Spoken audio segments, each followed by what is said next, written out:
문다혜라는 사람이 얼마나 그 인식의 어떤 폭이라든지 네. 이들이 이 사람이 바라보는 시선의 어떤 범위라든지 이런 것들을 다 이제 낱낱이 좀 말씀을 드렸는데 오늘은 또 강찬호 논설위원 논설위원이 간다. 뭐 강찬호 논설위원이 발빠르게 또 어저께 문다혜의 고쿠시간대학 사실 고쿠시간대학에 대한 어떤 그 기사는 많이 나왔습니다. 찾아보면 그렇죠. 그 당시 이제 조선일보가 또 주간조선이 제일 먼저 썼어요. 제가 보기에는. 제가 제일 먼저 쓴 건 일본의 산케이 신문이죠. 아 물론. 예. 산케이신문 받은 게 이제 네, 주간조선이고 네. 그 다음에 주간동아도 받았어요 당시에. 당연히 그렇게 되죠. 예. 그러면서부터 이제 시작해서 월간조선이 받고 왜냐하면 당시에 이제 신문들은 조금 조심스러워요. 그때 아니면 조선일보가 썼습니다. 정권현 논설위원이 그 칼럼으로 썼어요. 맞아요. 네, 저도 갖고 그래서 있는데. 조선일보에서 그게 보도가 된 겁니다. 예, 보도가 됐는데. 근데 사실 그걸 막 확 하고 따라가지 않았어요. 왜냐하면 이제 청와대가 미적지근했거든요. 미적지근한 게 아니고요. 예. 그러니까 무조건 입을 싹 다물고 절대 거기에 대해서 입을 안 여는데요. 이 민주당 이 사람들의 가장 나쁘고 더럽고 위선적인 게 뭐냐면요. 예. 자기네들이 불리한 팩트는 절대 얘기 안 해요. 아하. 그리고 상대방에 대해서는 없는 것도 팩트라고 막 들이대는 사람들이 명백한 팩트가 이제 걸려가지고 뭐 언론이라든가 야당이라든가 물을 때 특징이 뭐냐면은 무조건 묻지 마. 예, 그리고 대답 안 해.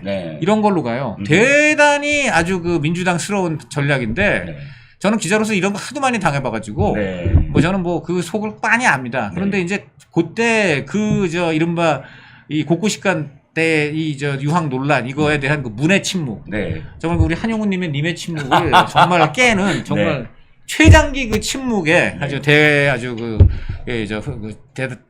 회피. 몇 년째죠 지금 침묵한 게? 문의 침묵이 이제 그게 보도가 된 게 2018년인가? 그때 보도됐거든요. 그러니까 지금 뭐 벌써 얼마입니까? 한 6년 이상 문의 침묵하고 있는데 계속되고 있죠. 그렇다고 부인을 못하니까 아마 미칠 거. 그거 속으로 아주 힘들 겁니다. YAC님 이렇게 읽어야 되나? 아니면 야씨님이라고 읽어야 되나? 어쨌든 이렇게 말씀하셨습니다. 정버전님 무슨 일 있으신가요? 아니요, 아무 일 없으십니다. 지금 등장하셨거든요. 예, 고맙습니다. 정 변호사 등장하셨습니다. 인사해 주세요. 왜냐하면 많은 분들이 지금 궁금해하세요. 거기가 블랭크였거든 계속. 궁금할 게 뭐 있나요? 조금 차가 막히신 것 같네요. 차가 많이 막히셨나요?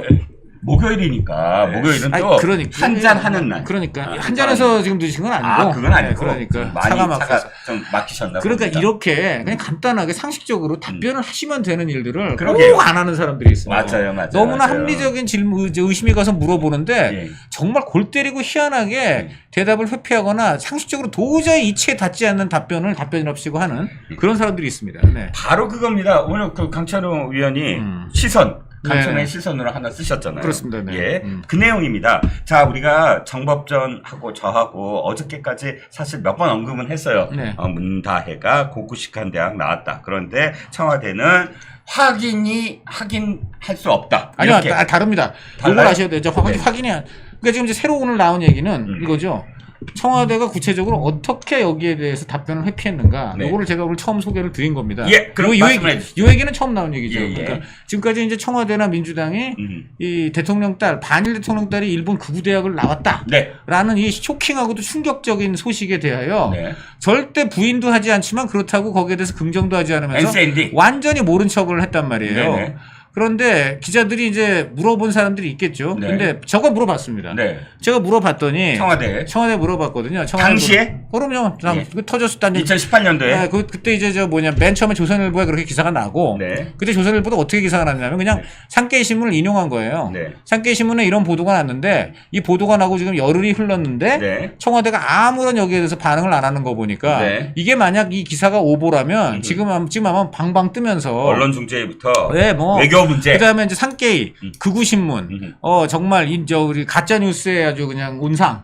이 지구상에서 없어져야 될 매체. 네. 그리고 이 뒤에는 제국주의 일본의 음험한 그림자 네. 뭐 이렇게까지 나오지 않았겠습니까? 네네. 그러면서 갑자기 또 반일 뭐 일본 안 가지 맙시다까지 갔을 것 같은데 네. 그런 게 하나도 없단 말이에요. 없죠. 그러니까 정보양 그때 조선일보 논설위원이 이렇게 기사가 났는데 열흘 이상 청와대가 가만히 있는 거 보니까 네. 이 기사는 사실일 수밖에 없는 것 같다. 네. 요 정도로 갔어요. 네. 근데 제가 이제 그걸 보고는 야 이거는 진짜 한번 추적을 해봐야 되겠다. 네. 해서 두 갈래로 취재를 했습니다. 하나는 그 기사를 직접 쓴 구로다 가스유로라는 산케이 신문 한국 특파원. 네. 그분이 이제 언론계로 치면 아주 시니어 기자예요. 네. 네, 나이가 아주 많은 기자인데 한국말도 되게 능통하고 오래 한국을 출입했기 오래 한국에 있었기 때문에 그렇죠. 많이 아는 분도 많을 겁니다. 네네. 그래서 이제 그분을 직접 전화도 하고 직접 만나기도 해서 네. 이 취재 경위를 물어봤어요. 어떻게 이걸 알았냐? 그리고 뭐 외람되지만 정말 사실이냐? 예, 예. 이제 물어봐야 되지 않겠어요? 구로다 특파원이 지금 일본에 가 있죠. 일본하고 한국 왔다 갔다 합니다. 예. 예. 그런데 그때는 이제 한국에 들어왔을 때 제가 만난 거죠. 특파원이었고요. 예. 그러니까 이제 서울지국장이죠. 네. 그래서 이제 그분한테 이제 물어보니까 취재 경위를 물어봤어요. 네. 그랬더니 간단하다 이거예요. 네네.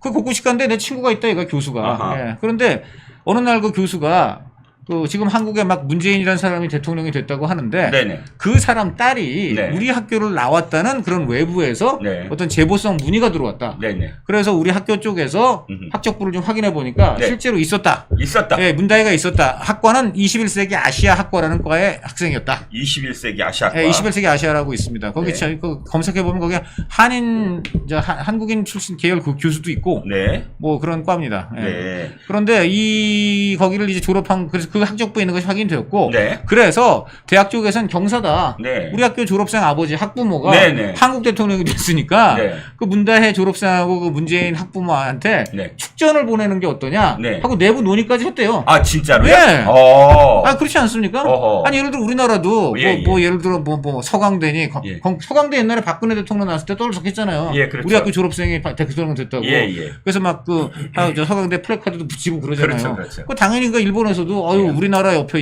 중요한 이웃 나라 대통령이 우리 학부모였네. 이러니까 이제 축전 보내려고 했는데. 네.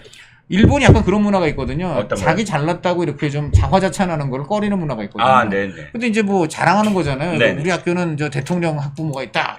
한국 네. 대통령. 네. 남의 나라지만 좀 대통령인데 그러면 굉장히 학교가 자랑할 만하잖아요. 네네.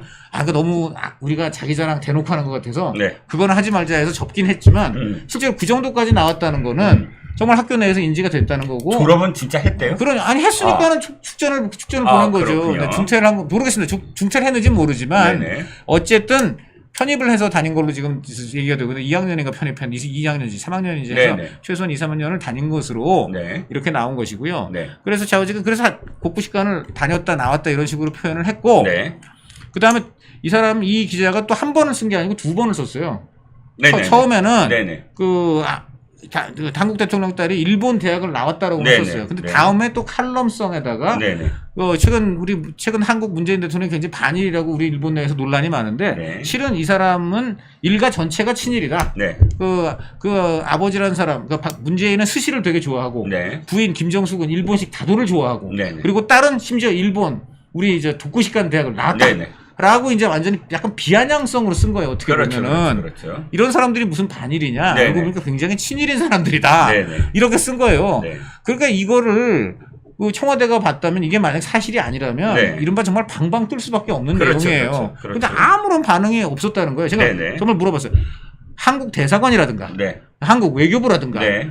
문재인 청와대라든가 네. 뭐 항의 정정보도 요구 없었냐 그랬더니 나는 그런 반응이라도 한번 나오기를 기대했는데 네. 전혀 반응이 없었습니다. 네, 일본 말로 나이데스 네. 그렇게 얘기를 하더라고요. 네. 그래서 잠깐만요. 말씀 죄송한데요. 네. 내가 진짜 궁금한 게 그러면 구로다 특파원은 네. 구로다 지국장이었던 구로다 기자는 학적부를 직접 본 거예요? 아니면 친구가 본 거예요? 그거는 정확히는 제가 그때 기억이 안 나는데 네. 친구를 통해서 사실상 컨펌을 거의 받았다는 확인했다? 그러니까 그 친구를 통해서 확인했다는 것이죠. 예. 뭐, 어쨌든 그리고 학적부의 존재는 있다는 거죠. 그러니까 있으니까 이제 구로다 기자는 100% 사실이라고 아주 강조를 했습니다. 저한테 기사가 사실인 거죠. 뭐 외람됩니다만 내가 물어보면 100% 사실이다. 네. 강조를 했어요. 그리고 자기가 그걸 얘기하는 거예요. 만약에 이게 사실이 아니라면 내가 2번을 썼는데 어떻게 반응을 안 하냐.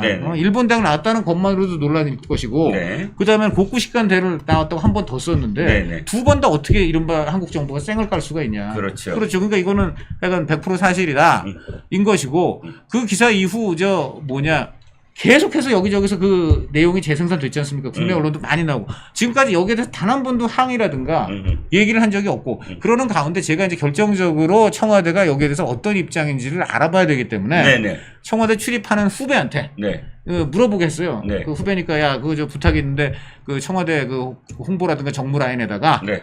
그 이 한겨레 신문 기사 내용이 맞느냐 간단히 그냥 딱 예스 노로 물어봐라. 네네. 그러니까 다 문다혜 씨 대통령 따님이 일본 고쿠시칸 대학을 다녔다는 것이 사실이냐 아니냐, 네. 예스냐 노냐 물어봐라 그랬더니 이렇게 좀 있다가 그 후배 기자가 저한테 그래요. 선배 물어봤더니 무슨 맥락에서 그런 질문을 하냐고 합니다. 그래요. 내가 그래서 약간 속으로 화가 나가지고 네네.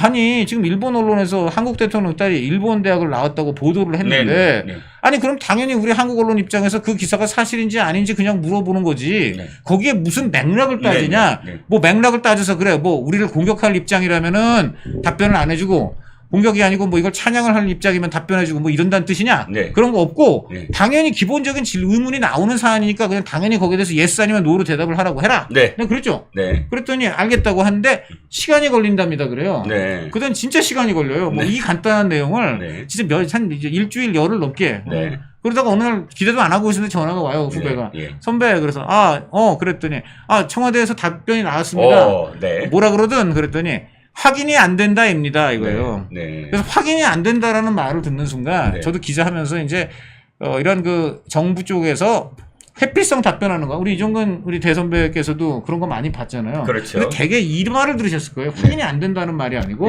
확인해 줄 수 없다라고 보통 듣죠. 그렇습니다. 확인해 줄 수 없다가 정확하죠. 네, 아니 정확한 게 아니고. 그러니까 정확하다는 게 아니라 늘 그렇게 답변을 네, 그거는 하나의 정부의 문법으로 있고 이 기자들도 인정해 주는 경우가 있어요. 네네. 대표적인 경우가 외교 협상할 때 네네. 어떤 앞질러서 쓰는 언론이 있잖아요. 네네.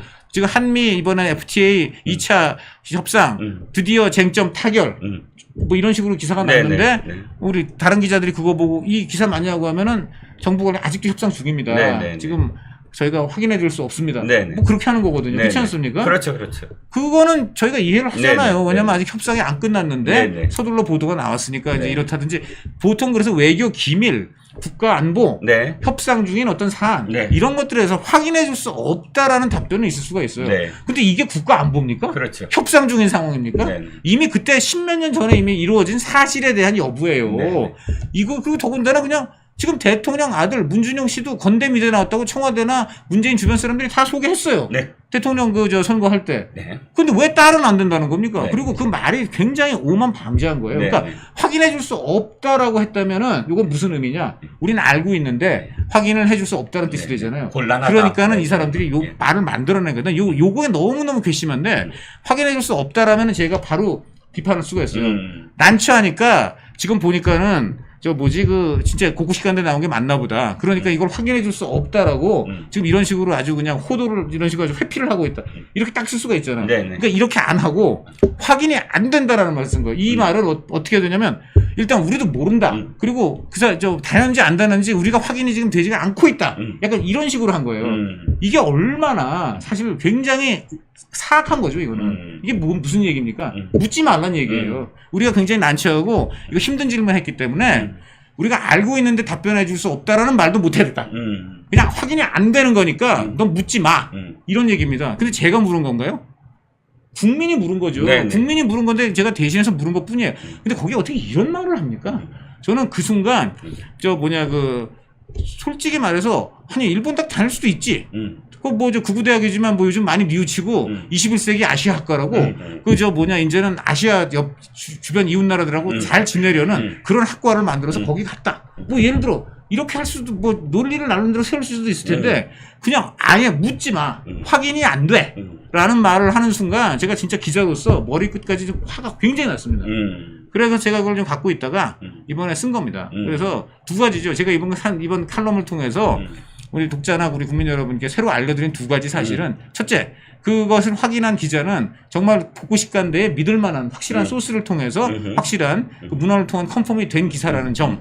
두 번째, 근무하는 교수가 있고 그렇죠. 교수가 학적을 확인했다니까. 그러니까 그 교수가 직접 확인했는지 네네. 아니면 그 교수는 그 중간에 연결만 됐고 이제 대학 쪽에서 왜냐면 그거는 행정하는 쪽에서 확인하는 게 그 교수는 그 직접 행정을 하는 분은 아니니까 그러니까 그런 뭔가 연결이 되는 건데 하여간 저는 그걸 볼 때 정말 그 위선이 쫙 보이는 거예요. 한마디로 딱 보면은 옛날에 그 복구식 가는데 아무런 문제의식이 없이 갔다고밖에 볼 수 없는 거 아니겠습니까? 그래 놓고 나서 나중에 이제 반일 대통령으로 자리매김되니까 그런 가족의 과거사가 아예 거론되지 않게 하겠다는 건데 이 사람들 얼마 전에 얼마나 지금 윤 대통령 비판했습니까? 입틀막 한다고. 입틀막 한다고. 물론 경호원들이 그 대통령 행사장에서 소리치는 사람 입 막고 끌고 나가고 보기가 안 좋으니까 비판할 수 있죠. 이것도 입틀막이에요. 이것이 입틀막이 아니고 무엇입니까? 뭐 손만 안 대고 폭행만 안 했다 뿐이지. 그렇죠. 이거 정말 너무 사악한 사람들이 사악한 답변이라고 저는 생각합니다. 오만하기가 이를 데 없는 시기였죠. 그렇죠. 온갖 적폐를 다 우리가 청산한다 하면서 기자들이 질문하면 이건 모두 다 박근혜 탓이다. 라고 대답하던 시절이었고요. 예전에 만약에 보수 정권이 그랬다고 한다면 난리를 칠. 예를 들어 보수 정권이 말이죠. 정말 제가 오늘 일부러 그래서 그렇게 썼어요. 만약에 윤석열 대통령 딸이 있고 그 딸이 일본의 우익성향 대학 다녔는데 일본 언론이 그걸 보도했고 그런데 대통령실 용사는 거기에 대해서 가만히 있고 뭐라고 NCND 하고 있으면 민주당이 어떻게 나왔겠나. 뻔한 거 아니겠습니까? 그래서 제가 얘기한 겁니다. 2018년에 겪은 것을 사실 강찬호 논설위원이 갖고 있다가 지금 그때 당시에 답변을 이렇게 했다. 그리고 당시에 이 상계신문의 구로다는 이렇게까지 확인을 했다. 이 두 가지를 지금 상기시키기 위해서 칼럼을 썼고 오늘 이 자리에서도 그걸 좀 정리를 해봤습니다. 사실 근데 이것보다 더 중요한 것이 있어요. 뭐냐면 바로 문다혜와 송기인의 알 수 없는 제주도 별장입니다. 그건 그냥 넘어갈 문제가 아니라서. 왜냐하면 윤건영이가 말도 안 되는 얘기를 계속 하고 있었어요. 윤건영이 그냥 그거 조용히 뭐 넘어갔으면 모르겠는데 그 답변이 더 파장을 일으키고 있잖아요. 그렇죠. 왜냐하면 지금 민주당 쪽에서 특히 그런 분들이 뭔가 쉴드로 나오면은 그거는 더 보통 이상한 것들이 많아요. 그러니까 이상한 걸 이상하게 쉴드 치다가 더 큰 앙화를 지금 스스로 자초하는 일들이 계속 벌어지고 있습니다. 이에 대해서는 또 거기 직접 등기부 등본까지 떼보신 정혁진 변호사의 또 아주 멋진 설명이 계실 것 같습니다. 갑자기 훅 들어오네. 훅 들어온 게 아니에요. 지금 제가 볼 때는. 제가 지금 다른 거 보고 있었는데 일단은 조금 그 강찬호 기자 이야기한 거에 대해서 제가 몇 가지만 더 추가를 갖다가 할게요. 이거를 날짜를 잘 봐야 돼요. 그러니까 문다혜 씨는 굉장히 일본을 좋아하는 사람이야. 그러니까 그 고등학교를 어디 다녔냐면 부산외고 다녔단 말이에요. 그런데 부산외고에 무슨 과를 다녔느냐? 이제 외고는 다 뭐 영어과, 불어과, 독어과 뭐 이런 과가 있잖아요. 부산외고 1억과를 2학년까지 다니다가 그 중간에 다른 학교로 전학 갔다고 그래요. 그 다음에 이제 대학을 그 국사관대학교, 곡구식관대학교에 다녔는데 그런데 그때가 몇 년도인지 아세요? 2002년도 아닙니까? 그 문다혜가 몇 년생이냐면 82. 83년생이에요. 그러니까요. 83년생인데 만약에 재수를 안 하고 곧장 그 곡구식관대학에 들어갔으면 2002년도인데 편입했다고 들었어요. 조금 전에 얘기했잖아. 그러니까 내 생각에는 2003, 4년 쪽에 들어간 것 같아요. 맞습니다. 왜냐하면은 그 뭐 숭실대 다니다 갔다 뭐 그런 이야기도 있는데 그건 확실하지 않아요. 그러니까 한국에서 대학을 다니다가 2학년 때 편입했는데 한국에서 대학을 들어갔을 때 그때 재수하지 않았으면 2003년이고 뭐 재수 정도 했으면 2004년인데 제 생각에 재수를 했을 것 같아. 왜 재수를 갖다가 하냐면 좀 이따 말씀드리겠지만 대학을 졸업하고 취직하는 데가 어디입니까? 롯데 관광? 아니요. 롯데가 아니에요. 그러니까 롯데하고 일본하고 하면 합작한 회사 아닙니까? 그렇죠. 그게 어떤 회사냐면 롯데 JTB예요. JTB. 제페니스 트래블 뷰로 맞죠? 그러니까 이제 일본의 가장 큰 여행사죠. 그러니까 쉽게 말하면 그 문다혜는 고등학교도 1억과 대학은 일본 대학. 취직한 것도 일본 회사에 취직한 거야. 일본계 회사. 왜냐하면 일본어 회화가 가능한 사람을 우대한다라고 그때 나왔는데 왜냐하면 롯데 JTB가 공채 1기로 뽑았는데 네. 그게 언제냐면 2007년도거든요. 10월 달에. 네. 그때 공채 1기로 들어간 사람이 문다혜거든요. 그렇죠. 그럼 여기서 다시 한번 정리를 갖다가 하면 그러니까 2007년도에 졸업했다는 이야기잖아요. 네. 그러면 거기서 4를 빼면 2003년일 테니까 그러니까 근데 1학년부터 다닌 게 아니고 2학년으로 편입했다라고 그러면 2004년도가 되잖아요. 2004년도에 문재인 전 대통령 뭐 하고 있었습니까? 2004년이면 저 노무현 청와대에서 청와대에서 뭐 하고 있었습니까? 수석하고 있잖아요. 수석한 걸로 아는데 그때. 민정수석. 그렇죠. 네, 그때는 처음에 초반에는 수석하고요. 후반부에 비서실장을 했습니다. 그러니까 문재인 전 대통령은 자기가 청와대에서 민정수석하고 앉아 있었을 때 자기 딸 일본 대학에 편입시킨 거예요. 그렇죠. 그 대학도 어떤 대학이다? 뭐 와세다도 아니고 게이오도 아니고 아니, 동경대는 더더욱 아니고 고쿠시간 대학, 국사관 대학을 그 정신적인 지주가 누군지 아세요? 요시다 쇼인. 요시다 쇼인이 어떤 사람이냐면은 누구한테 요시다 쇼인이 영향을 줬습니까? 미우라 고로한테 준 거야. 2등 방문한테 주고. 그러니까 대표적인 게 뭐 미우라 어쩌고 저쩌고 이런 사람은 어려우니까 그러니까 모르겠고 이또 히로부미죠. 이토 히로부미. 이토 히로부미가 누굽니까? 제1대 통감이야. 그리고 조선 침략의 원흉이고 안중근 의사가 그래서 척결을 하시게 된 것이죠. 제2대 통감이 누군지 아세요? 소네 아니야, 소네. 소네도 고쿠시간 대학을 그 정신이라고 할 수 있는 요시다 쇼인의 그렇죠. 아주 그 정신적인 그거예요. 제자예요. 그러니까 우리 저 조선 침략 그리고 일제 지배를 하게 된 핵심. 그다음에 3대 통감이 누군지 아세요? 거기서부터 조금 제가 헷갈리는데. 이분이 왜죠? 여러분 아시죠? 우리 정 변호사님이 서울법대와 또 그 전에 서울대 사학과를. 근데 난 서양사인데. 그러니까 사학과. 동양사 아닌가? 아니, 서양사인데 동양사, 국사 다 아주 그냥 종횡무진하시죠. 모든 것을 다 꿰뚫고 있죠. 어쨌든 요시다 쇼인의 정신을 받든 사람이 이토 히로부미. 맞습니다. 1대 통감. 네네. 그 소네 아라스케 2대 통감. 네. 그다음에 데라우치 마사타. 데라우치. 그렇군요. 그 사람이 3대 통감이에요. 예. 그러니까 1, 2, 3대를 통과를 하는. 그다음에 청와대가 무슨 자리인지는 아시죠?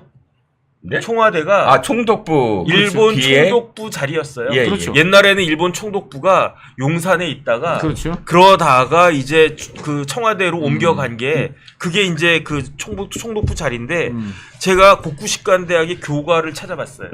교과 내용이 어떤 거냐면은 황국에 그렇죠. 천황의 나라에 목숨 바칠 대장부를 기르는 곳이 우리 그 고쿠시간 대학이다. 무사시노 고쿠시간. 그러니까 저는 예컨대 뭐 제가 이렇게 고쿠시간 대학 갔다 뭐 그러면 뭐 그럴 수 있다라고 생각할 수 있는데 다른 사람도 아닌 문재인 대통령이 그 다음에 문재인 대통령이 이른바 노무현 정권의 민정수석하고 그러니까 문다혜가 대학 다니는 동안에 문재인 대통령은 민정수석했다가 사회수석했다가 다시 민정수석했다가 비서실장하고 그렇죠. 이런 거였어요. 그리고 그런 때 바로 그 노무현 대통령이 일본이 그 시마네 현이 무슨 다케시마의 날인지 뭔가 하기 때문에 노무현 대통령이 그때 노무현 대통령도 엄청나게 강력한 반일 캠페인을 전개했습니다. 그렇죠. 예. 그리고 난 다음에 그 문다혜가 그 고쿠시간 대학 졸업한 다음에 어디 들어왔다고 그랬습니까? JTB.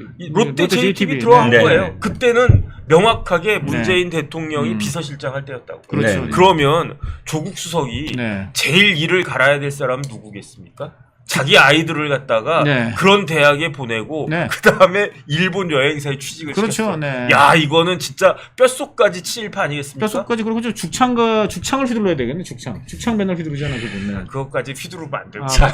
죽창가. 제가 여기서 말씀드린 건 죽창가입니다. 죽창가. 죽창가 휘두르는 게 아니고 부르는 거지. 근데 입으로 휘두른다. 끼어들 수가 없어 지금. 자 그런데 지금 정변 말씀을 듣다 보니까 내가 생각이 난 게 하나 있어요. 오마이뉴스가 지금 이게 심상치 않으니까 지금 이렇게 반박하는 그런 기사를 냈어요. 그럴 줄 알고 있습니다. 근데 그 반박하는 기사가 뭔지 아세요? 아니 고쿠시칸이 무슨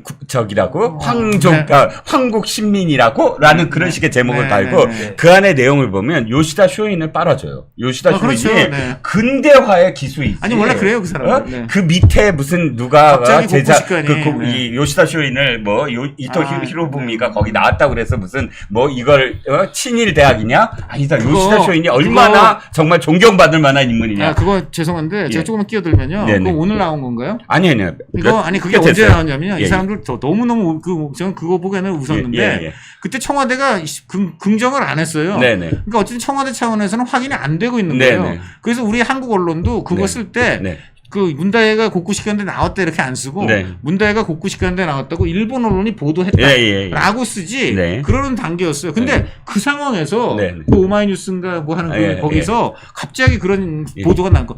난 정말 너무 웃기더라고. 왜냐면 본인들이 청와대 편인 매체 아닙니까? 그렇죠. 근데 청와대가 지금 나왔다고 안 그러는데 그렇죠. 왜 굳이 벌써부터 나와가지고 방어 막 그러는지 온갖 방어를 하고 알 수가 없고. 그리고 또 한 가지 제가 재밌는 게 있어요. 제가 이 주간조선에 이 기사가 나왔을 때 당시에 이걸 추정한답시고 여러 가지 자료를 찾다가 이제 우리가 보통 자료 찾으려면 첫 번째 단계가 이제 나무위키 같은 걸 먼저 찾잖아요. 당시에 분명히 나무위키에서 이게 있어요. 나무위키에 문다혜 치면 누구를 치면 이렇게 박스로 해서 얼굴 나오고 그러면 학적 나오고 막 이렇게 쭉 나오잖아요. 근데 거기에 그때 당시에는 곡구식한 대학 나왔다라고 돼 있었고 그걸 누르면 지금 이런 기사 강찬호 뭐 논설위원 예를 들어서 뭐 쫙 기사가 나왔거든요. 지금 한번 들어가 보세요. 부산 외고 중퇴만 나와요. 그렇게 나오죠. 중간에 아마도 이쪽 문재인 쪽에서 전부 다 해갖고 왜 편집 회의도 하고 막 이러면서 왜 밀어내잖아요. 기사를 바꾸잖아요. 아니 근데 무슨 근거로 그 나무위키를 어떻게 협박했는지 모르겠는데 그렇죠. 엄연한 팩트가 있을 텐데 무슨 근거? 아니 그러면 지금 제일 중요한 건 산케이에다가 산케이에다 항의를 해가지고 그 기사에 모든 이거 지금 있죠. 산케이가 이걸 보도한 다음에 아에라 하고요. 그밖에 몇 개 일본 매체에서 그 기사를 받았습니다. 그러니까 이게 중요한 건데 받았다는 건 뭘 의미하냐면은 언론에서 뭐 언론이 이렇게 잘 아시지만 다른 언론이 산케이가 보도한 내용을 받았다라는 거는 다른 언론도 그게 사실인 걸 확인했다는 의미예요. 그래갖고 보시면은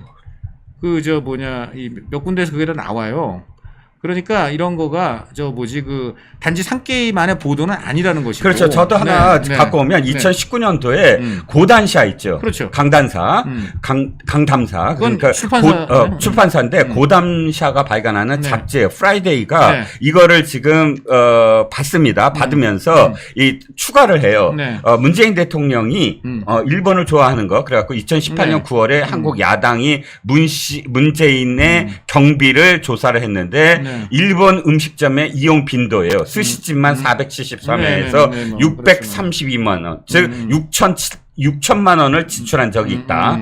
또 뭐 문재인이 좋아하는 책들 보면 대개는 일본 책들이 많다. 예를 들어서 일본의 노동 문제를 주제화한 야마미야 카린의 소설, 뭐 살게하라 난민하는 젊은이들 이런 식의 뭐 기사들이 계속 그 산케이 이후에 뭐 기사만이 아니라 이런 잡지사에서도 기사가 나왔다. 지금 저기 보여드린 건데 아고라라는 아시아히 계열해가지고 나름 정평 있는 잡지는 시사 잡지거든. 이런 데 다 지금 보도가 됐어요. 그러니까 이런 상황이라면은 나무위키를 압박할 게 아니고.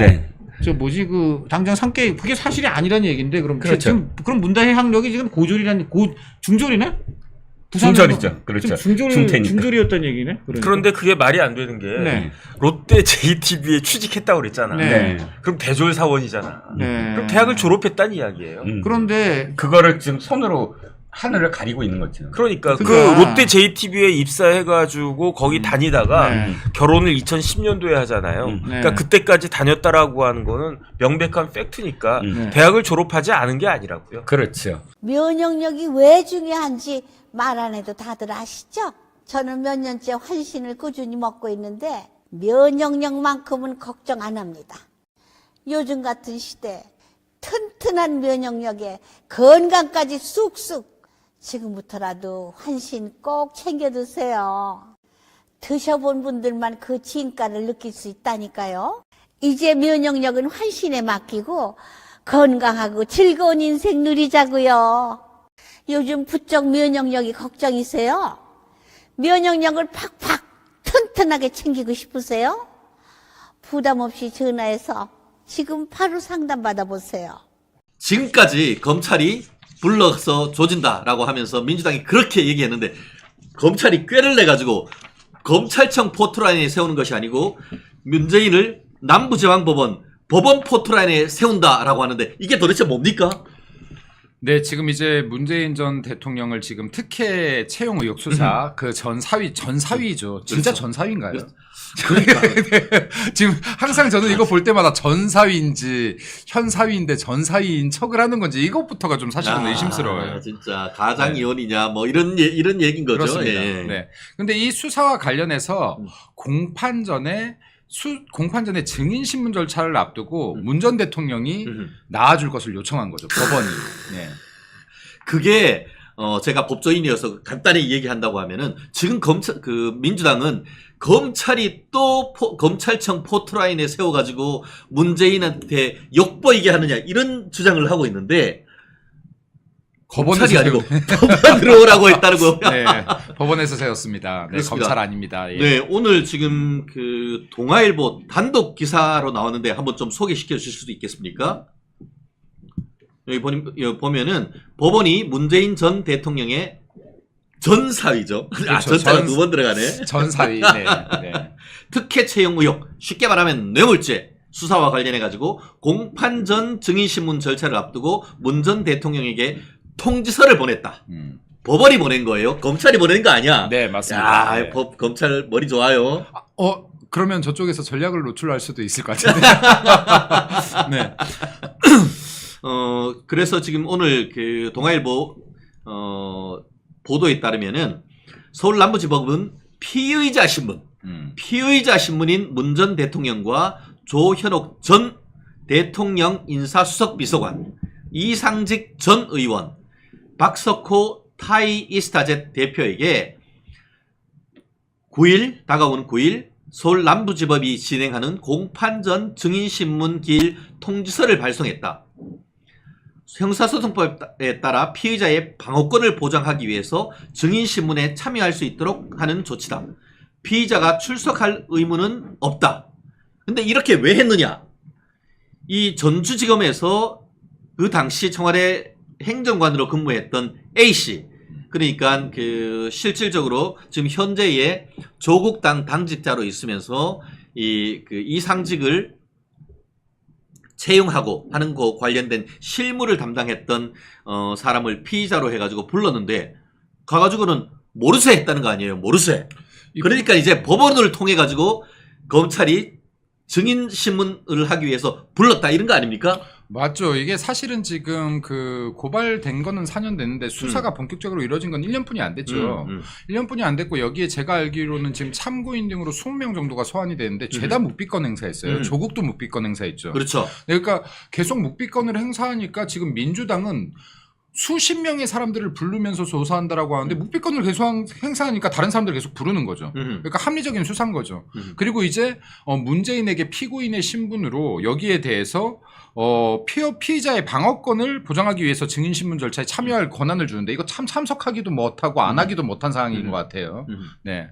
그래요. 그런데 이 부분이 사실은 명확하지는 않아요. 그러니까 이 기사를 쓰면서 이번 다가오는 9월 9일 재판에 아까 얘기한 것처럼 이 당시 청와대에 근무했던 행정관에 대한 공판전 증인신문을 신청해서 이 행정관을 불렀는 거긴 한데 그러면서 이게 법원이 문재인한테도 관련 통지서를 보냈다는 게 네. 이게 문재인을 나오라고 한 것인지 아니면은 문재인에 대해서 문재인 당신이 이 행정관이 나와가지고 증언하는데 반대 신문을 통해 가지고 그거에 대해서 반론할 수 있는 기회를 준다는 것인지 이 동아일보 기사가 명확하진 않아. 사실 약간 애매한 구석이 애매하게 있어. 네. 그런데 동아일보에 보면은 어쨌든 간에 문재인 대통령한테 이 9월 9일 날 있는 이 전 행정관 A씨의 증인 조사와 관련해서 통보서를 보낸 건 사실이고 그거에 대해서 실제 내가 뭐 했네 마네와 관련해서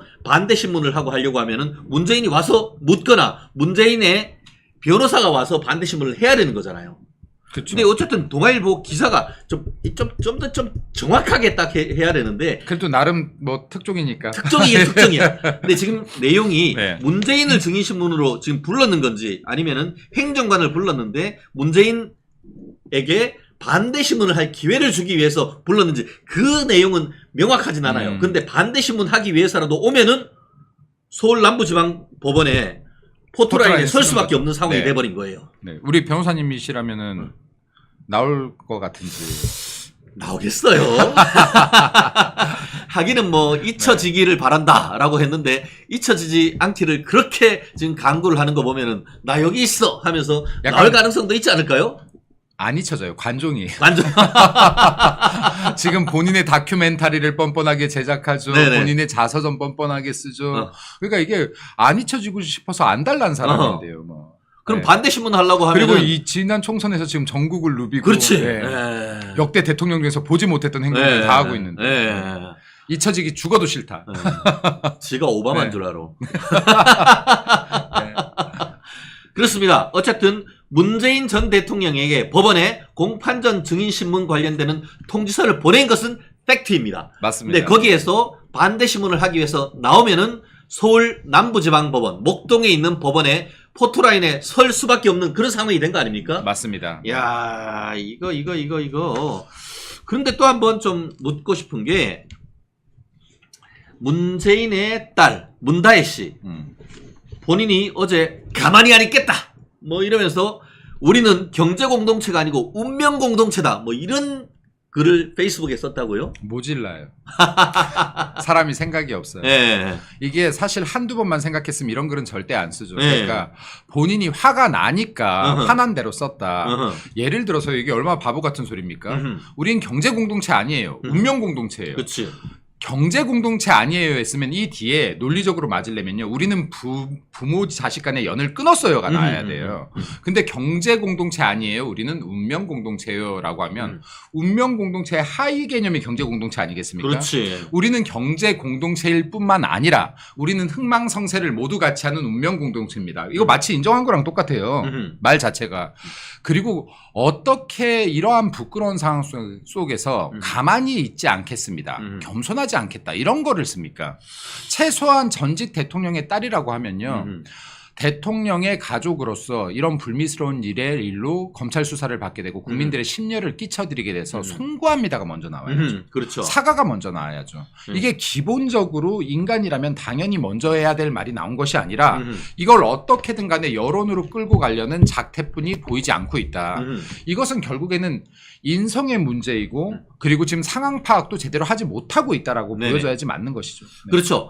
그리고 그 왜 경제 공동체라고 나왔냐 하면은 박근혜 전 대통령하고 최순실 씨가 가족이 아니다 보니까 그렇죠. 그거를 뇌물죄로 엮다 보니까 그 논리가 언론이 만들어낸 경제 공동체인데 경제 공동체가 아니고 운명 공동체면은 그러면 당연히 문재인이 아니고 그 딸하고 딸 가족이 받은 것은 당연히 제3자 뇌물도 아니고 당연히 그냥 단순 뇌물죄 되는 거 아닙니까 이거? 근데 이건 운명 공동체가 맞아요. 운명 예. 공동체도 맞고요. 경제 공동체도 맞죠. 왜냐하면 지금 문다혜가 태국 갔다가 한국 들어왔을 때 지금 청와대에서도 1년 같이 살았어요. 그렇죠. 예. 그것도 본인 집이 없는 것도 아니었어요. 예. 본인 집을 팔고 청와대에 들어와서 그렇죠. 국민 세금으로 살았어요. 예, 예. 네, 이것도 당시에 논란이 굉장히 많았죠.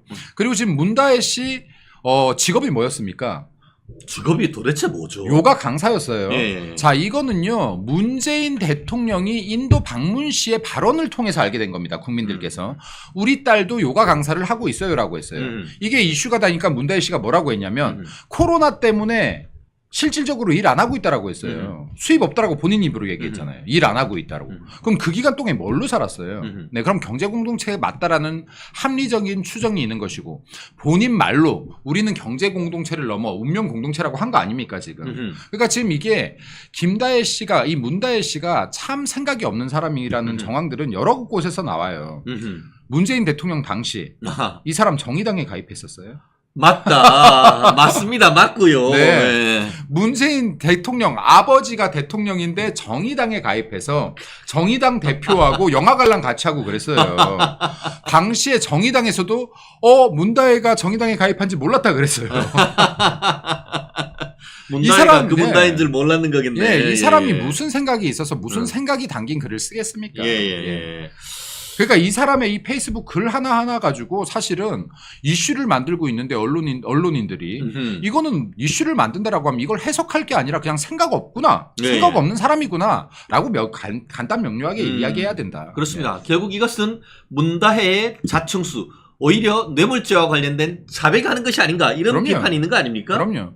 그리고 지금요 이게 문다혜 씨도 참 이게 여러모로 반성해야 되는 게요. 어제부터 그러더라고요. 제주도에 별장을 샀다 그러니까 별장 아니다. 그거 지금 수익형 임대부동산이다. 이게 지금 말이에요, 글이에요. 지금 거기에 별장을 샀냐, 수익형 부동산을 샀냐는 본질이 아니죠. 네. 그 돈 어디서 났냐가 본질이죠. 그렇지. 지금 문다혜 씨한테 그리고 지금 그 김정숙 여사가 써댄 돈들, 관봉권으로 추정되는 현금들 어디서 났느냐, 이 돈들의 지금 창구가 어디냐가 본질인데 이런 본질을 회피하는 전략 계속 쓰면 안 된다. 그리고 어제부터 갑자기 이런 얘기들, 그거 별장 아닌데 왜 별장이라고 하냐. 이거 본질이 아니라니까요. 여기에 우파 패널들도 말려드시면 안 돼요. 네. 이거 본질 아닙니다. 그 돈이 어디서 났냐. 돈의 출처가 본질입니다. 네. 그리고 참 신기한 게 제주도에 그런 집을 아무나 사는 거 아니잖아요. 아니죠. 수익형 부동산도 돈이 있어야, 수익형 부동산 일단 돈이 있어야 사는 거예요. 예, 돈이 있어야 사는 겁니다. 그리고 제주도에요. 별장으로 사실은 옛날 집들을 사셨던 분들이 꽤 있어요. 근데 이게 사실은 별장은 관리가 안 돼요. 그렇죠. 거기에 정말 유지비가 많이 들어가요. 그렇죠. 예. 그리고 사람이 한 달만 안 살면 거미줄 치는 게 집이에요. 아, 맞아요. 집이 그래요. 그러다 예. 보니까 이게 대다수가 수익형 부동산으로 변환시키고 있는 거예요. 그렇죠. 예. 예. 그래서 수익형 부동산 관리자들이 제주도에 등장을 했어요. 젊은 창업가들도 등장했습니다. 그렇죠. 예. 그러니까 별장으로 샀다가도 수익형 부동산으로 변형시키고 있다. 근데 이건 본질이 아니다. 본질에서 회피돼선 절대 안 된다. 중요한 것은 돈의 출처가 어디냐다. 네. 그리고 되게 좀 황당하다 못해 기괴한 것은 실제로 누구한테 샀느냐. 노무현 전 대통령의 정신적 지주이자 문재인 대통령의 멘토라고 하는 신부 송기인의 소유로 돼 있었다고요? 그리고 어제 한 인터뷰를 봤더니만 송기인 신부가 나는 한 달에 받는 게 많아봤자 200만 원이고 신부님들 월급이 얼마 안 되죠. 예, 100만 원이고 그것도 노후가 보장되기 때문에 돈도 필요 없다. 그리고 내 명의로 돼 있는 부동산 옛날에 진실화요위원회 위원장 하면서 재산 확인했는데 그 내 명의로 돼 있는 거 그거 다 결국은 캐톨릭 거다. 내 거 하나도 없다 했는데 도대체 이건 뭐예요? 그럼 캐톨릭 거를 팔아먹은 겁니까? 그러니까 합리적으로 의심이 가는 두 가지 정도가 있는 거죠. 그럼 이게 정말 멘토라고 했는데 이게 차명, 신부 명의로 예. 샀던 실소유자가 다를 수 있다라는 합리적 예. 의심이 하나 있는 것이고요. 예, 예. 두 번째는 왜 그거를 사줄 사람이 없어서 돈도 없다던 문다혜가 샀냐. 예. 예. 그럼 이 관계 자체도 지금 석연치 않죠. 네. 그럼 이게 만에 하나 진짜 신부의 것이었다면 이거는 실거래가와 일치하는가 하는 의문도 생길 수가 있죠. 그렇죠. 근데 아무래도 지금 사람들이 의구심을 갖는 합리적 의심들은 이거 실소유자가 원래 이 신부 거 맞았어? 그렇죠. 네, 여기에 지금 의구심을 갖는 거죠. 그렇죠. 명의신탁 아니야? 네. 그러면 실질 소유자는 문재인이었던 문재인이 거 아니야? 아니야? 하는 그런 네. 강력한 의심이 생기고 있는 상황 아닙니까? 네, 의심을 갖는 거고 그러면 이거 지금 일종의 증여 아니야? 예. 거래를 가장한 증여 아니야? 라는 의심도 생기는 거죠. 예. 그 3억 8천만 원에 문다혜가 샀다고 하는데 그 돈은 어디 났으며 그럼요. 그 돈을 그러면은 송기인 신부는 현재 그 돈을 가지고 있는 겁니까? 그러니까요. 그러면 이게 통장 내역들도 확인이 되어야겠죠. 예. 이게 실제로 돈이 들어갔는지. 예. 자금 추적해야죠. 왜냐하면 이게 대한민국의 자금 추적 시스템은요. 세계 1위예요. 선진국들도 와서 배워가요. 와. 이거 지금 언제부터 이랬죠? 김영삼 대통령의 실명제부터. 그죠? 어허. 그리고요. 지난 정권에요. 우리 혹시 선배님 공수처로부터 나 받았지. 받았죠? 몇 번 받으셨어요? 내가 진짜 황당해가지고 제가 받았습니다. 진짜 황당해가지고 제 통화기록. 통화내 기억 네. 조회했다고 한참 뒤에 탈탈 털린 거죠. 저희도. 당시에요. 우리 당 국회의원들 중에 약 60여 명이 예. 통신기록 조회를 당했습니다. 예. 국회의원들 당한 것까지는 그러려니 했어요. 네. 당협위원장들 중에서도 일부가 당했어요. 네. 제가 공수처 및 경찰서, 검찰 등에서 4번을 당했습니다. 네. 이거 조회하면 나오거든요. 그리고 계좌 조회도 2번 당했어요. 네, 저도 그런 거 봤어요. 네, 계좌 조회도 계좌 조회가 하고 나면 6개월 후에 계좌 조회했다라는 걸 보내게 돼 있거든요. 예, 그렇죠. 제가 계좌 조회를 2번 당하고 통신 조회도 4번을 당했죠. 음흠. 네. 근데 이거 뭐 왜 못합니까? 해야죠. 해봐야죠. 예. 저도 지금 예전에 그걸 받아가지고 지금 얼른 지금 찾고 있는데 바로 찾지를 못하고 있습니다만, 저도 예전에 지난 문재인 정권 때 통신조회를 당한 적이 있고요. 더불어서 제가 여기 뒤에 한번 좀 장필이 좀 띄워주실 수 있어요? 지금 문재인과 민주당 같은 경우에는 이런 전 대통령에 대한 수사와 어떤 그런 것들이 부당하다. 부당하고 대책위원회까지 만든다라고 하는데, 문재인이 2016년 11월 20일 날 본인 페이스북에 뭐라고 썼는지 제가 그대로 이걸 읽어드릴게요. 박근혜 대통령이 검찰을 부정하면서 검찰 조사를 거부했네요. 대통령으로서 검찰의 진실 규명에 협조하겠다는 것이 아니라 철저하게 피의자로서 방어권을 챙기겠다는 거죠. 그렇다면 검찰도 대통령이라고 예우할 것이 아니라 그냥 피의자로 다루면 됩니다. 즉각적인 강제 수사를 촉구합니다. 제가 다시 읽어드리겠습니다. 문재인 전 대통령이 검찰을 부정하면서 검찰 조사를 거부했네요. 전 대통령으로서 검찰의 진실 규명에 협조하겠다는 것이 아니라 철저히 피의자로서 방어권을 챙기겠다는 거죠. 그렇다면 검찰도 전 대통령이라고 예우할 것이 아니라 그냥 피의자로 다루면 됩니다. 즉각적인 구속 강제수사 촉구합니다. 이렇게 해야 되는 거 아닙니까? 대한민국 검찰분들께 말씀드립니다. 문재인 전 대통령 등 범죄 혐의가 있는 자들은 예우하지 말고 그냥 피의자로 막 다루시면 됩니다. 네. 그리고 즉각적인 강제 수사 촉구드립니다. 문재인 전 대통령의 발언이었습니다. 네. 와, 진짜. 아니, 예전에 문재인 침해설 뭐 이런 얘기가 있었잖아요.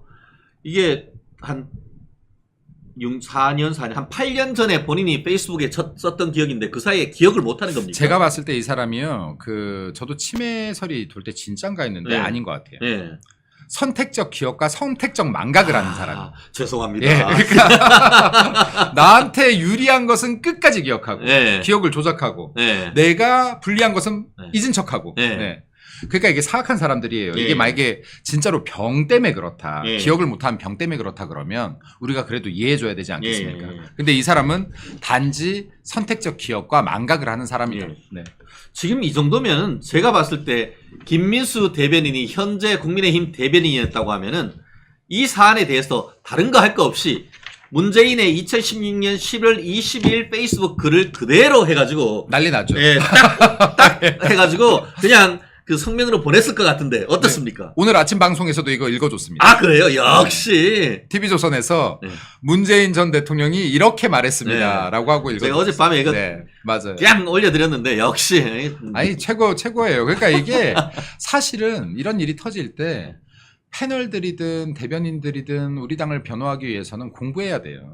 네. 그러니까 이렇게 지금 변호사님처럼 우리 선배님처럼 밤잠 안 자고 공부하시는 분들이 계시고 이런 분들 때문에 이 논리가 더 강해지는 거죠. 네. 그렇습니다. 이런 부분이 참 역사는 돌고 돈다는 게 본인들이 그렇게 하면 안 당할 줄 알아? 결국 지난 프랑스 혁명 때도 결국 마리 앙뚜아네트와 그 당시 왕을 기요틴에서 목을 잘랐지만 그 목을 자른 로베스피에르도 돌아서 가지고 본인 또한 기요틴에서 형장의 이슬로 사라졌던 역사 기억하지 못합니까?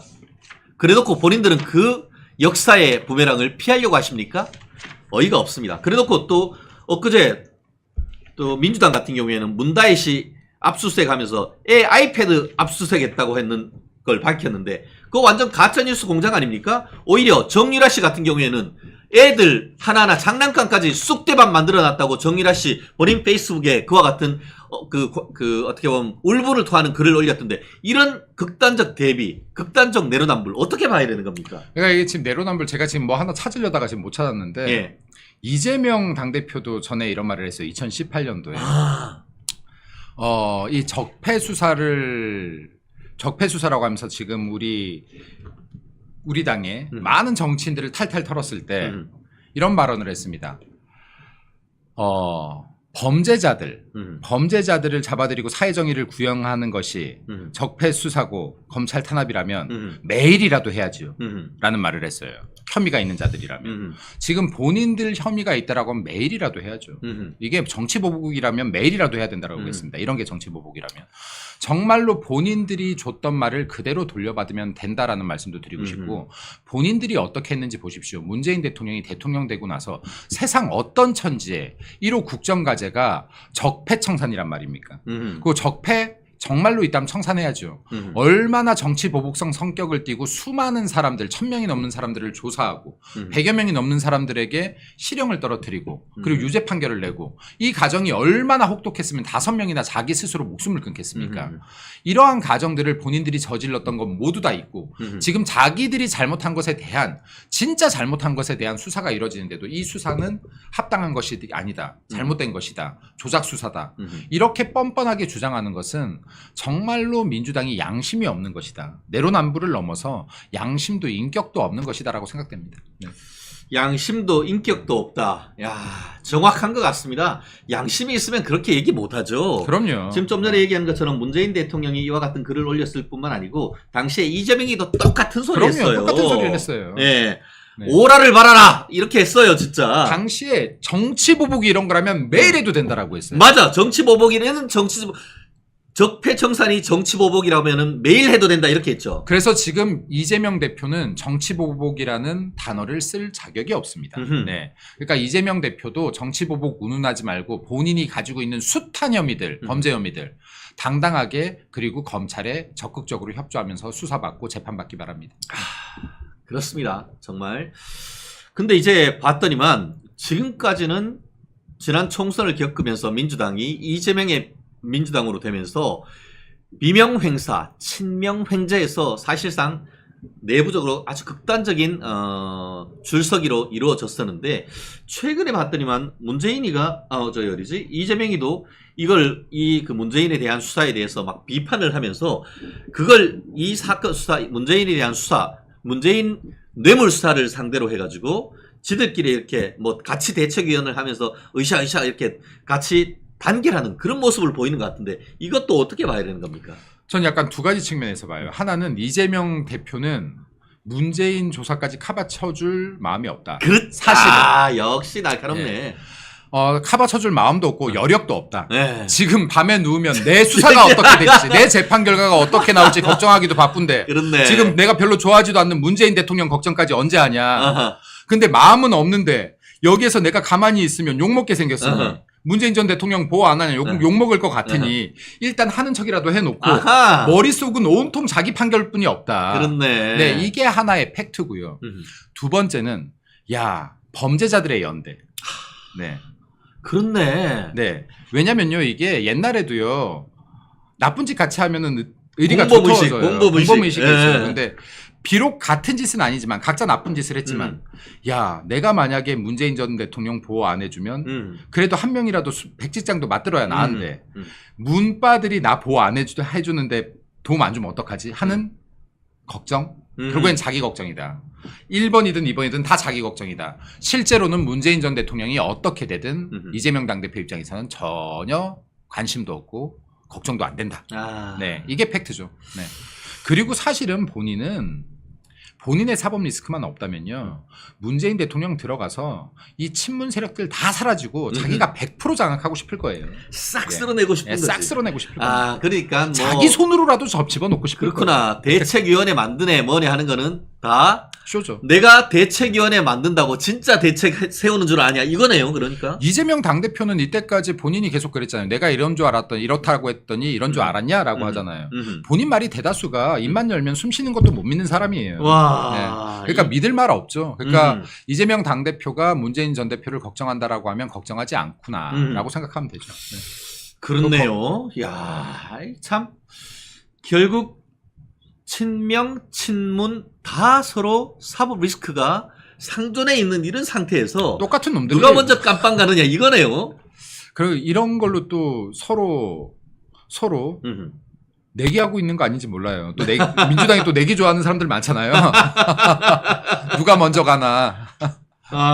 참 황당하다. 황당해. 그래요. 참. 그리고 이게요. 저는 참 사실 이렇게 웃으면서 얘기하고 있지만 마음이 아픈 게 그래도 대한민국 자랑스러운 대한민국의 대통령을 지낸 사람들 아닙니까? 그렇죠. 그럼 이게 참 영광된 자리고 그리고 이 자리에서 물러나도 영광으로 남고 국민의 존경을 받을 수 있는 대통령들이 나와야 되는 것인데 어쩜 이렇게 국민들이 주신 권력을 사적 용도로 활용했느냐.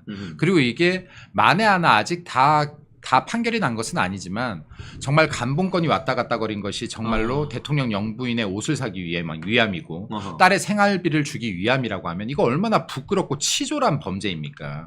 대통령으로서 한 국가의 그것도 대한민국의 대통령으로서 부끄럽습니다. 부끄럽고 이런 행위를 했다라고 하면요 당당하게 재판 받으세요. 그리고 계속해서 지금 문재인 전 대통령이 노무현과 자신을 오버랩 시키는 것들을 많이 하고 있더라고요. 지금 보면 사진들도 띄우고 그러니까 이게 지금 문재인 대통령 그리고 뭐 김다혜 등등이 민주당 등등이 계속해서 노무현 사진과 문재인 대통령을 오버랩 시키는 이유는 노무현 대통령이 이렇게 수사받다가 죽었다, 네. 사망했다. 근데 이거를 마치 검찰의 강압 수사로 초점을 맞추고 문재인도 노무현 전 대통령과 같은 피해자로 지금 각인시키려고 하는 것 같은데요.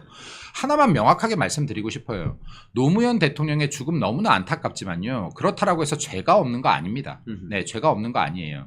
네, 그리고 그렇기 때문에 무고하다는 거 절대 아닙니다. 네, 그렇기 때문에 문재인 전 대통령, 노무현 대통령의 오버랩 될 생각하지 말고 본인이 지은 죄가 있다면 혹은 없어도 본인이 했던 말처럼 검찰 수사에 당당히 협조해라, 적극적으로 협조하라. 하는 말씀드립니다. 네. 그렇습니다.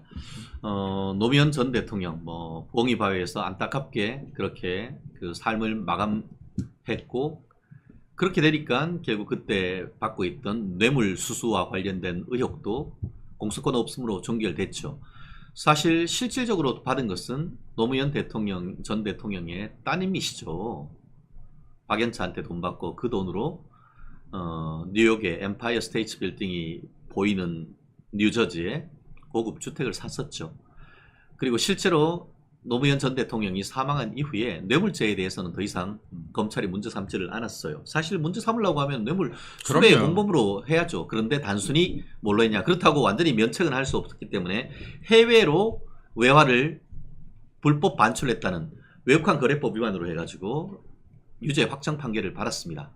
어떻게 보면은 이재명이가 쌍방울 대북 송금했던 것과 똑같은 혐의인 거거든요. 해외로. 대신에 이제 이재명이는 지 대통령 되려고 했던 것이고 노무현 전 대통령의 따님과 사위 지금 곽상은 변호사 제 연수원 동기입니다만 거기는 본인들의 어떤 집 사는데 돈을 썼다는 그것만 다르지 본질은 똑같거든요. 참 미국을 그렇게 미워하고 싫어하는데 아니 그뿐만이 아니에요. 문다혜 씨가 나온 대학 어딘지 아시죠? 아하! 지금 일본. 이게 명확하게 밝혀지진 않았지만은 이게 문재인 전 대통령 당시에 청와대에서 이거에 대해서 부정을 못했어요. 그렇죠. 그럼 지금 보도가 합리적으로 있었죠? 일본 보도가 있었습니다.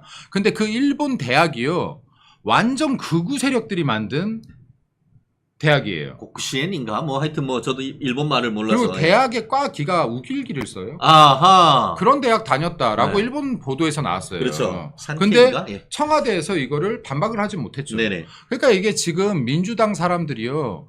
진짜로 이게 겉과 속이 다르다. 표리부동한 사람들이다. 내로남불에 한 사람들이다. 그렇죠. 뭐 일본을 정말 친일 행각은 민주당이 다 했다 이때까지. 예. 이 말씀도 드리고 싶습니다. 그래서 문다혜 씨가 뭐 한국 기업인이 세운 거지만 롯데를 다녔다라는 그런 얘기도 있고. 그리고 지금 문다혜 같은 경우는요. 이게 굉장히 문제가 많아요. 예를 들어서 아까 고쿠시칸 대학. 맞습니다. 역시. 아까 직업이 뭐라 그랬죠? 예.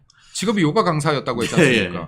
근데 또 책 디자인비로 2억이나 받는 뛰어난 디자이너네요. 예. 예, 이것도 지금 문제 있죠. 예. 예. 그러니까 지금 이런 것들도 지금 책 디자인비로 2억 5천을 받았다. 그 중에서 2억은 디자인비고 5천만 원 빌려줬다라고 지금 출판사에서 주장하고 있는데 이건 역시도 지금 문재인한테 가야 될 인세를 일종의 증여 목적으로 세금을 내지 않을 목적으로 예. 분리시킨 게 아니냐는 합리적인 의심이 일어나고 있는 거죠. 그렇죠. 이거 아니면 뇌물인 거죠. 뭐 둘 중에 그렇죠. 하나 아니겠어요? 맞습니다. 네. 그게 어떤 그 문재인의 운명이란 책을 내고 그 이후에 그 출판사에 청와대가 어떤 특별한 어떤 그런 프린트나 이런 것들을 지원했다고 하면은 그거는 뇌물성 성격이 그럼요. 상당히 강할 수가 있죠. 네. 그 부분도 조사를 해야 되고 지금 수사할 제가 게 너무 많아요. 그러니까요. 네. 2019년 제가 찾아봤더니만 한겨레 신문에 문재인의 운명과 관련해 가지고 2019년을 기준으로 해서 인세를 1억 9천만 원을 문재인 대통령한테 줬다는 언론 보도가 있습니다. 그러면은 1억 9천 이외에 2억 5천만 원이라는 돈, 1억 9천 플러스 2억 5천 하면 얼마예요? 거의 5억 원에, 그러니까 2억 원, 아니 4억 4천만 원. 어마어마한 인세인데 그 돈, 그 원래 이 문재인한테 가야 되는 거 아니에요? 아니 작가보다 책 디자이너가 더 버는. 그러니까 이게 출판사들에서요 말도 안 되는 소리다. 책 네. 디자인비를 그렇게 네. 주는 거는. 아니 그림책 그렸나요? 그림책 그렸나? 아니 문다혜가 피카소예요? 문다혜가 피카소예요? 나 참 기도 안 차서 진짜 이게 대한민국의 정말 초인류 디자이너를 구했다라고 해도 그 표지 보십시오. 그 디자인 참 그게 사실 안 잖아. 그게 지금 2억짜리 디자인입니까? 그러니까 이런 말도 안 되는 짓을 하고 있는 게 지금 민주당이다. 그리고 이렇게 지저분한 짓들 했으면 수사 받으세요. 그렇죠. 제대로 검찰 수사에 협조하세요. 아, 그러니까 이제는 막 가자는 거냐? 야. 어디에 이런 막말을 하면 어디서 막 갑니까? 그러니까. 지금 참 진짜 야. 누구한테 하는 말입니까? 지금 이 네. 막 가자는 게 검찰한테 하는 말입니까? 국민의힘한테 하는 말입니까? 윤석열 대통령한테 하는 말입니까? 누구한테 하는 말입니까? 이게 그렇습니다. 뭐 앤디 워홀급 팝 아티스트냐, 피카소급 전 세계적 명화가이냐. 야, 이게 도대체 이게 뭡니까 이게? 그러니까요. 실제로는 그거 하면은 50만 원 내지 300만 원 정도. 그러니까 지금 이런 말도 안 되는 말을 국민들한테 믿으라고 하는 거예요. 네. 문다혜가 디자인에 참여했기 때문에 2억을 줬다. 이 말 네. 같은 소리를 해야지 말이라고 듣죠 이거를. 그리고 또 5천만 원 빌려줬대. 이자는 줬고 반납은 했나? 그런 거 다 확인해야 되는 거 아닙니까? 다 해야죠. 다 해야죠. 다 해야 되고 지금 문재인에 대한 수사 조사는 이거 지금 시작에 불과해요. 저는 진짜로 계속해서 말하지만 꼭 파내길 바라는 것 중에 하나 울산시장 선거 개입. 네. 이거 끝까지 파고 올라가야 되는데 이거 대통령까지 향하지를 못했는데 이런 것들도 다 파내야 되고요. 그리고 지금 하나하나 밝혀지고 있지만 김정숙 옷 사는데 현금 썼다는 거 아닙니까 지금? 옷 살 때마다 현금 썼다는 거 아니에요. 네. 아니 국민들한테도 카드 쓰라고 권유하고 있는 거 아닙니까? 그러니까 현금을 아니 그러면 현금 영수증 끊었나? 그러니까요. 그리고 또 이해 안 가는 게 내 딸한테 돈을 주는데 왜 보자기에 돈을 싸서 친구를 통해서 줍니까? 그러니까 아니 친구를 통해 친구한테 직접 좀 괜찮아. 사람을 시켜서 공무원을 시켜 보자기에 싼 돈을 무통장 입금하라고. 왜 내가 자식한테 돈 주는데 뺑뺑이를 돌립니까? 그러니까. 돈을. 돈이 1쿠션, 2쿠션, 3쿠션 먹었으면 이상한 돈인 거예요. 이상한 돈이지. 이상한 돈인 거예요. 그거 왜 그랬을까? 자 보세요. 제가 진짜로 선배님께서 야 민수야 나 돈이 급해서 돈 5천만 원만 빌려줘 하면 빌려줄 거면 내가 증거라도 남겨야 되니까 계좌 이체하겠지. 그렇지. 예. 근데 내가 형님 나 이거 부탁 좀 들어주세요 하면서 뇌물을 줄 거야. 그럼 계좌로 못 보내줘. 그럼 1쿠션, 2쿠션, 3쿠션 이거 사람 지금 이거 이상하잖아요. 누가 그러니까 봐도. 집에 오면은 딸한테 야 이거 있다 이렇게 해줄 것이지. 아니 그거를 꼬리가 길면 잡히는데 청와대 행정한테 줘가지고 그것도 자기 친구한테 줘가지고 자기 친구는 또 거기다가 친구 이름 쓰고 뒤에 김정숙 그 친구도 혹시나 5천만 원이 이 문다혜한테 갔을 때 나중에 추궁할까봐 좀 겁나는 거 아니야 이거? 제가 봤을 때는 본인 보호 장치였던 거라고 그러니까 생각해요. 본인 보호 장치였던 네. 것 같아. 그러니까 나는 그냥 왜냐면 난 뭔지 모르고 여기 딸한테 좀 입금해달라고 해서 입금해줬을 뿐이다. 그래서 나는 이렇게 입금 자명도 김정숙으로 했다. 그러니까 이게 만에 하나 정말 이게 야 이거 괜히 내가 이런 거에 개입했다가 근데 지금 현직 영부인이 부탁하는데 안 들어줄 수도 없고 그러면 최소한의 보호 장치를 스스로 걸었을 가능성도 배제하지 못한다라고 생각합니다. 야 김정숙하고 그 친구 둘이 그걸로 해가지고 그냥 완전히 그냥 싸움 난 거 아니에요 이거? 뭐 이게 싸움 날 게 있겠나요? 이제 전 대통령 영부인이고 이제 곧 피의자 신분이 될 수도 있는데 친구분 똑똑이 우리 아니 그리고 그리고 이 친한 친구한테 이런 걸 시켜요. 그러니까 지저분하게. 그러니까 그 밑에 공무원한테 그런 거 시키고. 그러니까 그거 갑질 아니에요? 그러니까 그거 하고 싶었겠어 그거. 그러니까요. 네. 만에 하나 그 심부름한 사람이 보자기를 열어봤을지 안 열어봤을지 모르겠지만 열어봤으면 얼마나 황당했겠어요 이게. 혹시 배달 사고 네? 1억을 보냈는데 5천만.